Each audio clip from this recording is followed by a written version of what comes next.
మొదటగా అక్కడ చనిపోయింది దగ్గర ఈ తురకపాలెం గ్రామంలో ఎస్సీ వార్డు నుంచి దగ్గర ఒక 18 మంది చనిపోయారు. అలాగే బీసీలో ఒక 7 చనిపోయారు. అలాగే మైనార్టీలో ఒక 5 చనిపోయారు. అలాగే కొంతమంది ఓసీలు కూడా చనిపోవడం జరిగింది. దీనికి గల కారణం మొదటి నుంచి మేము అడుగుతున్నాం.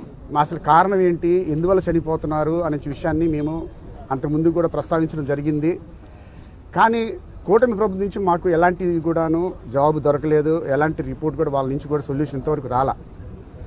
మళ్ళీ రీసెంట్గా కూడాను కొంతమంది జరిగిపోవడం జరిగితే ఈరోజు ఈ తురకపాలెం గ్రామంలో వైఎస్ఆర్ కాంగ్రెస్ పార్టీ యొక్క డాక్టర్ల బృందం నుంచి టీమ్గా ఏర్పడి వచ్చి ఈరోజు ఈ యొక్క అన్ని ఇళ్ళు కూడా సందర్శించడం జరిగింది. ఎంపీ గారు వచ్చినప్పుడు ఆయన ఒకటి చెప్పారు, ఇది మెలీడియోసిస్ కారణంగా చనిపోతున్నారు. ఈ యొక్క వ్యాధి వస్తే ఒక 2-3 రోజుల కంటే ఎక్కువగా బతకరు. ఈ బ్యాక్టీరియా అనేది స్టాగ్నెంట్ వాటర్ వల్ల ఇక్కడ ఫామ్ అవుతుంది అన్న విషయం చెప్పారు.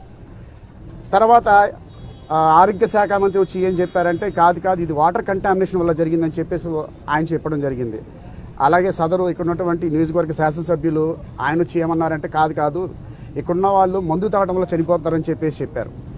అంటే ఇక్కడున్నటువంటి తురకపాలెం ప్రజలందరికీ కూడాను భయభ్రాంతులకు గురి చేస్తున్నారు. అసలు మేము ఎందుకు చనిపోతున్నాం, మా కారణం చెప్పండి అని అడిగితే 3 నెలలుగా కూడాను కూటమి ప్రభుత్వం ఎటువంటి జవాబు వారి నుంచి ఎటువంటి రెస్పాన్స్ ఇంతవరకు రాకపోగా కంట తుడిపి కోసం మొన్న ఒక 4 రోజుల క్రితం ఈ చనిపోయిన వాళ్ళకి కొంతమందిని వాళ్ళు ఎంచుకున్నటువంటి వాళ్ళ వ్యక్తుల వరకే, అందరికీ కూడా కాదు, ఇది మీరు అందరు గమనించాల్సిన విషయం, వాళ్ళు ఎంచుకున్నటువంటి వారి వ్యక్తుల వరకే ఒక 5 లక్షల రూపాయలు కంటి తుడుపుకి వేయడం జరిగింది. అంటే ఈ యొక్క మీడియా ముఖంగా మీ అందరిని ఇదే అడగదలుచుకున్నాము. అంటే ఒక ప్రాణం విలువ, ఒక దళితుల యొక్క ప్రాణం విలువ, ఒక మైనార్టీ యొక్క ప్రాణం విలువ, ఒక బీసీల యొక్క ప్రాణం విలువ 5 లక్షల రూపాయలు మాత్రమేనా? అంటే మీరు 5 లక్షలు ఇచ్చి తప్పించుకుందాం అనుకుంటున్నారా? అసలు 5 లక్షలతో మళ్ళీ ప్రాణం తెస్తారా? ఇక్కడ మేము అడుగుతుంది ఏంటయ్యా అంటే అసలు మాకు వరుస మరణాలు ఎందుకు జరుగుతున్నాయి, ఈ మరణాలు గల కారణం ఏంటని అడుగుతున్నాం.